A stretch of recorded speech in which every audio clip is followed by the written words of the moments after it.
সৌন্দর্য সবাইকে আকর্ষণ করে।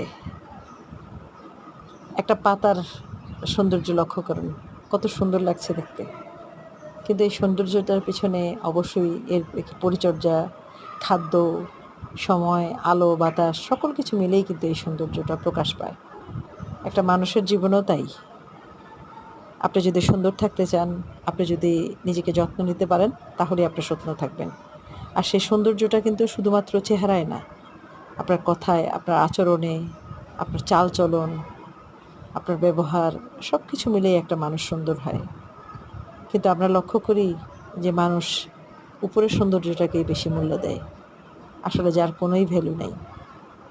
যত সৌন্দর্যই উপরে থাকুক না কেন, অন্তর যদি সুন্দর না হয়, আচরণ যদি সুন্দর না হয়, ব্যবহার যদি ভালো না হয়, তাহলে সেই সৌন্দর্যের কোনো লাভ নেই।